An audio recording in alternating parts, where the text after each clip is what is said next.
Hey, what's up guys? Before we get into the subject matter of this video, I've got a customer and he wants to do a Blackbird in Cerakote so it looks like carbon fiber. He also wants to have some graphics of an SR-71 in various places on it. So if you guys know anybody who's really good with Cerakote, please hit me up at this email address there, and let's try to get him fixed up so I can do his build, and he'll be off to the races. All right, let's get into this very essential item for what we do. Paintball bottles are pretty much essential for these Superbirds, and choosing the right paintball bottle can be difficult because there's a lot of options out there. And when you're first starting out, you might not necessarily, know if you want an aluminum bottle or if you want a carbon fiber bottle, or even the difference between the two. Basically, an aluminum bottle holds 3,000 psi, while a carbon fiber bottle holds 4,500 psi, and then they have different sizes of bottles. Now, so in choosing a bottle, it's pretty involved with customers. However, everybody could use one of these. These are the 3000 with a Pro V2 SHP regulator on it. Now that's going to give you 1100 psi for an output, and that just happens to be what I send them out of the door tuned at. Yeah, they will take more psi, but just starting out, you probably want to keep things a little simple. Now, these bottles do not have a very large capacity. Let me get one out. You're only going to get maybe 100 shots out of one of these, but there's a lot of benefits to them.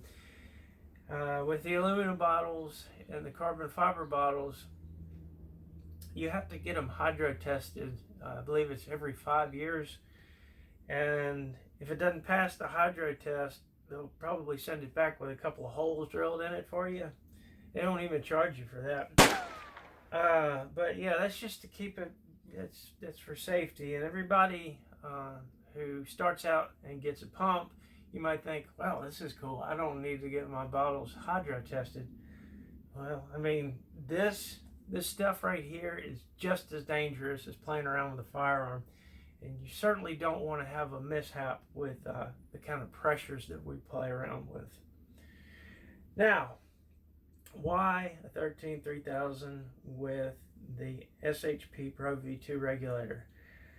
Well, it's light for one, and if you're varmint hunting with your Superbird, you're generally not going to use a whole bunch of shots, and 100 shots is usually pretty good for that. They refill very quickly, and the bonnet on the SHP on these Pro V2 regulators, not to be confused with SLP, because SLP is super low pressure, SHP is super high pressure. You can loosen some set screws over here. I think it's the ones in the brass ring. We'll get a set screw, we'll get an Allen wrench out in just a minute and confirm that. But that allows you to swivel it,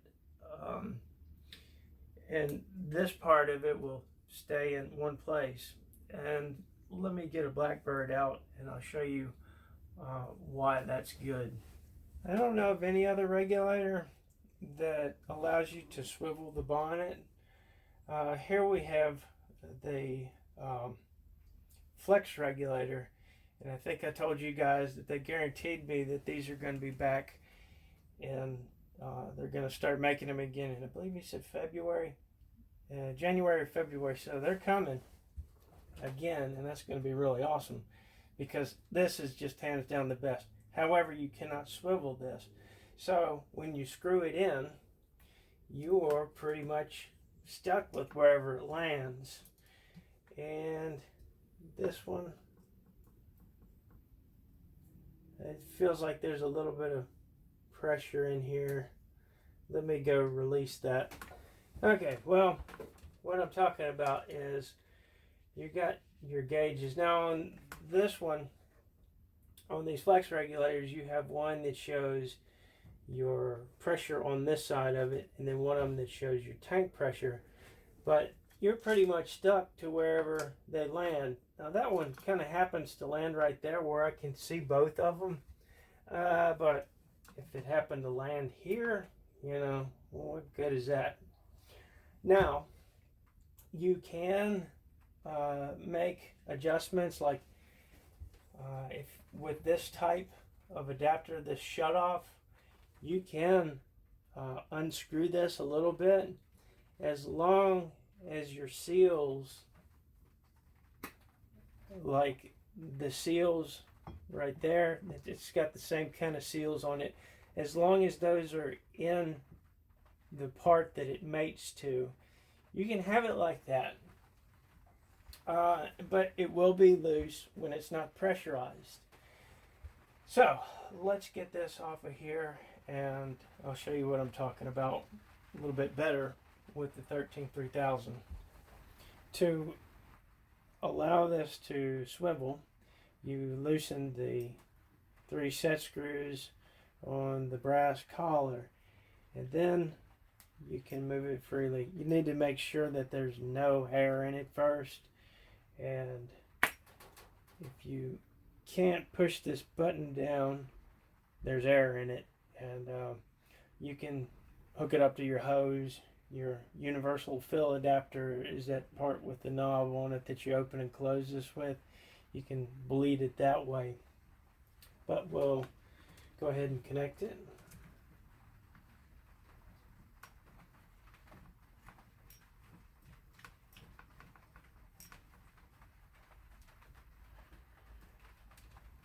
Now, I mentioned earlier about being able to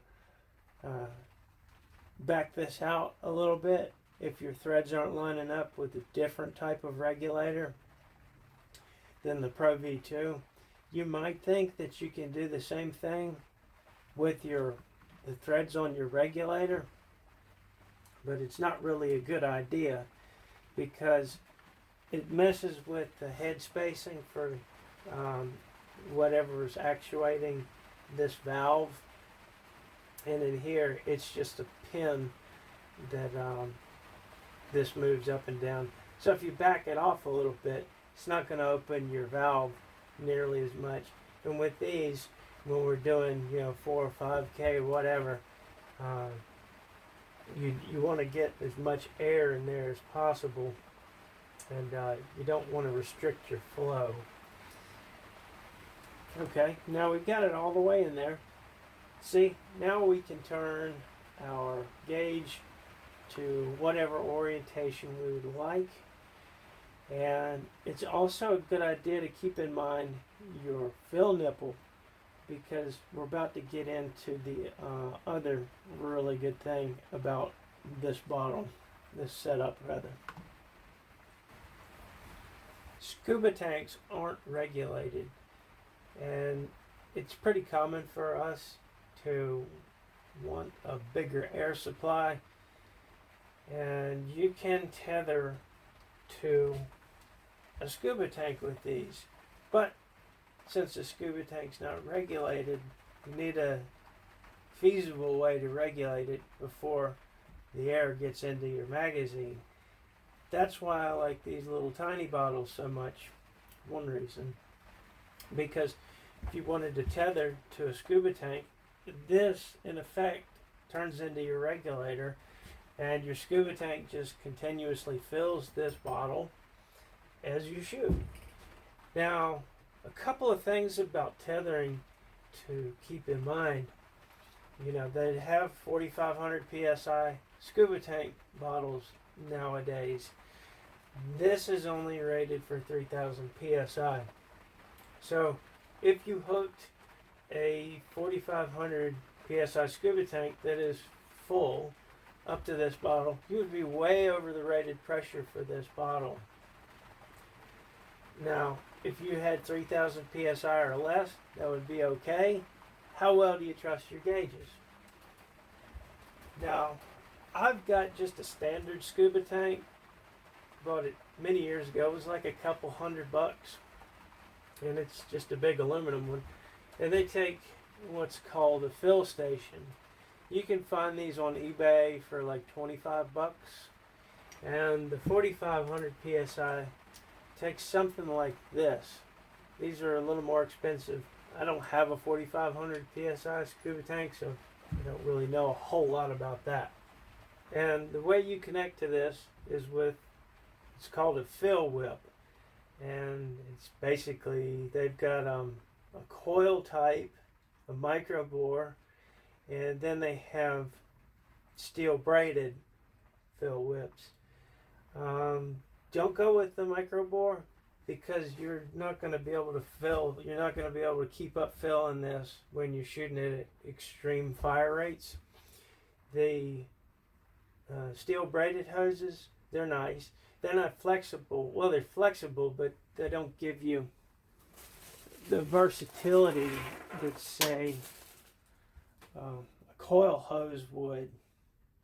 And I can't remember the ratings on these, but there's two different ratings. One, I believe, is 5,000 psi, and I think the other one is 3,000 psi.